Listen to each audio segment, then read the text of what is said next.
Now, how did you get involved in all this online stuff? Because that's how I found out about you, and I found out about you through Tom Segura. I mean, I got involved online because I own businesses that market online. But you're a great online advice guy. Yeah. No. I mean, 5 of the top online money producers on the planet I trained. Like, who are the top 5 guys? Well, Matt Lloyd, Shakir Hussein. I feel like this is like he's telling me Pat about all stars in a Popius. sport I don't follow. Pat Popius. Oh, Pat. Shakir, Pat. I know those dudes. No, I don't. You know, these guys make $3 to $7 million a month. Jesus, that's a lot of money. I hope you're paying taxes, boys. Pay that tax. You know, Especially now. I know you. One of them for sure believes in no taxation without representation. Oh, one of those guys, huh? Yeah. In fact, almost all of them are that way. Really? Yeah.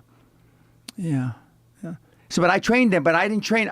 You know, I know about impressions and traffic. I understand all that. But when Google changed their algorithms 10, 12 years ago, they used to want 100 guys that produced 100 million online. Now they want 10 million guys that produce 10,000 online. And so that's how they've built their platform. And Google is a great tool, but a better tool, in my judgment, for what I do is LinkedIn. Yeah, LinkedIn is some shit that people from high school always send me. I'm like, bitch, I'm not joining your LinkedIn page. Huh? Are you on LinkedIn? No, but I get like invitations to join LinkedIn more than anything I ever get in online. Okay. And I don't join. Well, I mean, LinkedIn is a professional thing. I know, that's why it's ridiculous. Yeah. They're sending that crap to me. But you're professional, even though you pretend not to be. I pretend? Yes. Interesting. Is that your perception? Yes, I'm it pretending is. not to be.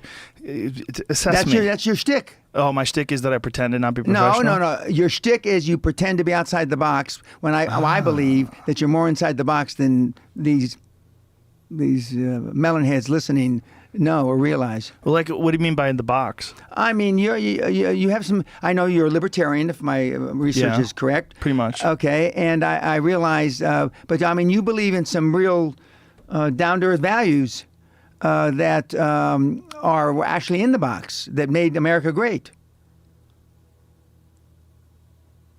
Would you disagree? Yeah, probably. Define those. Like, what do you mean? You've talked about. We've talked briefly about commitment, focus, honor, hard work, discipline. Yeah, for sure. That's what made this country great. Well, that's what makes people great. Well, okay. Well, people make a country. Comfort is not what makes people great. No, and the getting out of your comfort zone is the reason the millennials have such a hard time now. Yeah, they're all sitting on the couch playing video games. And they're still living at home when they're 34 years old. That's true. I can't believe that. Yeah. When I was 18, I couldn't get out of the house quick enough. But don't you think that that's sort of like what we always expect from the fall of civilizations? I mean, that's what we always were taught about Rome, right? That Rome got to be incredibly gluttonous, and then it all collapsed into the weight of its own bullshit. Rome, yeah, correct. And that's kind of like... You don't think that's going to happen to the U.S. or it's America? Happening. I think it's happening right now. Absolutely. I couldn't agree more. But do you think it can be changed? Can it be turned Anything around? can be changed if we want to do it bad enough. We're willing to pay the price to action. It's going to be painful. Well, I think people just need to understand that there's consequences. There's consequences that you pay to constantly seeking comfort and avoiding discomfort and avoiding hard work. And those consequences are you're never going to feel self-realized. You're never going to feel like you accomplished anything. You're never going to have this feeling of understanding that difficulty and struggle and the ability to push through that is a muscle. And you develop that muscle by doing it. And once you do, you develop a lot of self-satisfaction and you develop peace of mind and you understand that you can overcome obstacles. If you don't have to overcome obstacles, you never know whether or not you can. Like what you were talking about with trigger time. Unless you are faced with actual adversity, you don't understand how you're going to feel and how you're going to react when you overcome that adversity. One of the things I believe that I'm the best on the planet in doing is I get you to do what you don't want to do to be what you want to be. What do I need to do? Tell me what to do. Well, I don't, this is the first time I ever met you. Oh. You know, you're an enigma inside a, what's that saying? A riddle. Yeah. Wrapped in secret sauce. Correct. Something like that. Yeah. And but so, I mean, hopefully this isn't the last time I'll ever talk to you, but I mean, you're an idol to, several million people. Those people need help. I'm the wrong guy. Yeah. Well, Keep moving. These are not the droids you're looking for. yeah. And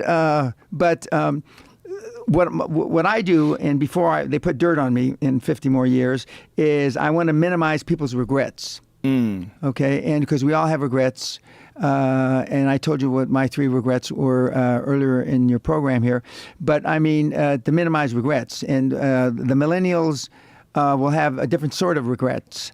Right now, for the past 7 or 8 years, we've had free money. Interest rates have been free. It's literally free. 100 years from now, they're going to say, what the fuck were you doing when they were giving away free money? I mean, literally. The people that are listening to this, 20 years from now, their children and grandchildren are going to say, Grandma, Grandpa, what the fuck were you doing other than having your thumb up your ass during the period of free money? Now, when you say interest rates are free, you talking about business loans? Correct. I mean, you can, it's never going to get, well, it can only go up from here. And Yellen, the head of the Federal Reserve, has already upped them once, and she says, I guess she's going to up them a couple more times. But historically, interest rates ought to be 8, 10, 12, not 2, 3. Right. If you can't make a business proposition work at 2 or 3% interest, so you pay 1 or 2 points over that, which is the vigorish or the interest that they get for, you ought to and I only mean this metaphorically, kids. You ought to swallow a fucking revolver.